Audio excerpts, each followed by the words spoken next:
Assalamualaikum warahmatullahi wabarakatuh.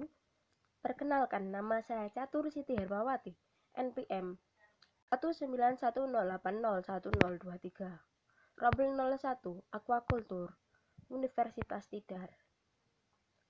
Di sini saya akan mempresentasikan hasil praktikum oceanografi tentang kecepatan arus, kecerahan, suhu, salinitas, derajat keasaman, serta gelombang. Berikut adalah literatur yang saya gunakan. Ada beberapa jurnal. Di sini saya akan membahas sedikit tentang metode pengambilan sampel, hubungan antar topik, dan pengaruh terhadap kualitas perairan lingkungan dari kecepatan arus, kecerahan, suhu, salinitas, derajat keasaman, serta gelombang. Materi yang akan kita bahas pertama kali adalah kecepatan arus. Metode pengambilan sampel. Kecepatan arus diukur dengan menggunakan 2 botol bekas air mineral dan dihubungkan dengan tali rafia. Botol 1 dan botol 2 dengan panjang 30 cm. Kemudian botol 1 yang berada di ujung diisi dengan air laut sebagai pemberat dan botol kedua dibiarkan kosong dan diikat dengan tali rafia sepanjang 3 meter. Kemudian hanyutkan botol kosong tersebut agar mengikuti arah arus air laut. Bersama dengan itu kita menghidupkan stopwatch. Amati botol dan tali rafia. Jika tali mulai merenggang sempurna, matikan stopwatch dan catat hasil pengukurannya. Pengaruh kecepatan arus terhadap kualitas perairan lingkungan. Kecepatan arus mempengaruhi tingkat kecerahan perairan. Arus dapat menjadi faktor pembatas organisme perairan, namun dapat pula menjadi faktor pendukung, karena tidak semua organisme itu terpengaruh terhadap arus dan sebaliknya. Kecepatan arus juga berpengaruh terhadap banyaknya kadar oksigen yang terlarut dalam air. Kecerahan. Alat yang digunakan untuk mengukur kecerahan dan kekuruan air adalah sesidis. Cara menggunakan sesidis adalah pastikan jika kepingan sesidis terpasang kuat dengan tali. Celupkan sesidis ke dalam air dari mulai tampak hingga tak tampak.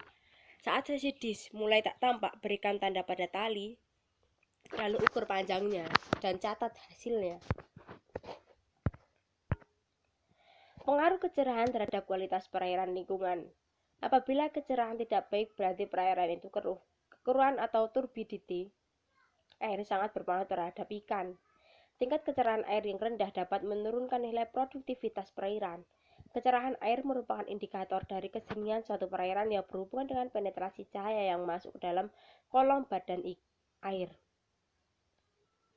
Semakin tinggi kecerahan, maka semakin dalam penetrasi cahaya yang menembus perairan. Suhu. Alat yang digunakan untuk mengukur suhu ialah termometer. Akan tetapi untuk mengukur suhu perairan biasanya menggunakan termometer air raksa, seperti pada gambar di samping kanan. Pengukuran suhu dengan menggunakan termometer yaitu dengan cara mencelupkan 3/4 panjang termometer ke dalam air selama kurang lebih 2-3 menit. Kemudian angkat perlahan dan jangan sampai kehilangan kontak dengan perairan, dan selanjutnya amati nilai pada termometer tersebut dengan cepat dan tepat. Pengaruh suhu terhadap kualitas perairan. Suhu air sangat berpengaruh terhadap jumlah oksigen terlarut di dalam air. Temperatur atau suhu merupakan derajat panas suatu objek yang diakibatkan oleh tumbukan antar molekul yang tidak beraturan. Suhu sangat mempengaruhi kehidupan dan perkembangan biota laut. Salinitas. Salinitas atau kadar garam. Alat ukur salinitas yang umum digunakan oleh semua orang adalah refraktometer, alat pengukur indeks pembiasan cairan. Langkah-langkah dalam pengukuran salinitas adalah sebagai berikut. Refraktometer dibersihkan dengan air steril, aqueous mungkin, ataupun air mineral. Lalu dibersihkan atau dikeringkan dengan tisu. Lalu air sampel yang sudah diambil lalu diteteskan menggunakan pipet di bagian depan refraktometer. Lalu amati angka yang ada pada refraktometer. Angka yang merupakan kadar salinitas yaitu angka yang ditunjukkan dengan batasan warna biru dan putih. Lalu catat hasilnya. Seperti pada gambar di samping. Pengaruh salinitas terhadap kualitas perairan lingkungan. Salinitas yang baik untuk pertumbuhan berkisar antara 30 sampai 37 ppt. Salinitas merupakan indikator utama untuk mengetahui penyebaran massa air lautan, sehingga penyebaran nilai-nilai salinitas secara langsung menunjukkan penyebaran dan peredaran massa air dari satu tempat ke tempat lainnya. Derajat keasaman atau pH. Pengukuran derajat keasaman atau pH dilakukan dengan mencelupkan sedikit bagian dari alat pH meter elektrik ke dalam air, lalu ditunggu sesaat, lalu besaran pH dicatat. Pengaruh pH terhadap kualitas perairan. Tinggi rendahnya pH suatu perairan sangat dipengaruhi oleh kadar CO2 yang terlarut dalam perairan tersebut. Derajat keasaman pH perairan sangat berpengaruh terhadap pertumbuhan dan kelangsungan hidup ikan, karena kondisi perairan yang bersifat sangat asam atau sangat basah akan membahayakan kelangsungan hidup organisme. Gelombang adalah pergerakan naik dan turunnya air dengan arah tegak lurus permukaan air laut yang membentuk kurva atau grafik sinusoidal. Gelombang laut disebabkan oleh angin. Pengukuran gelombang dilakukan dengan menggunakan tiang skala, yaitu papan kayu dengan panjang 4 meter, lebar 10 cm dan tebal 5 cm yang berskala tiap 20 cm.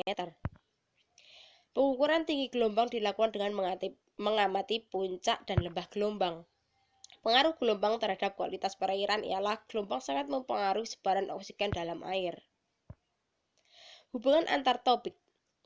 Walaupun antara suhu dan pH tidak memiliki hubungan, namun perubahan pH dan suhu bisa dinyatakan searah, di mana nilai korelasinya adalah positif.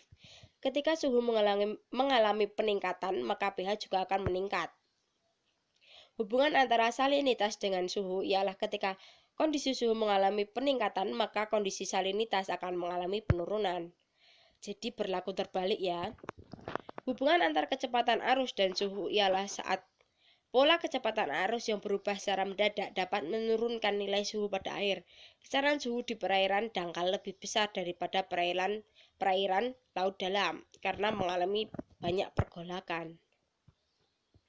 Sekian dan terima kasih, kurang lebihnya saya mohon maaf. Wassalamualaikum warahmatullahi wabarakatuh.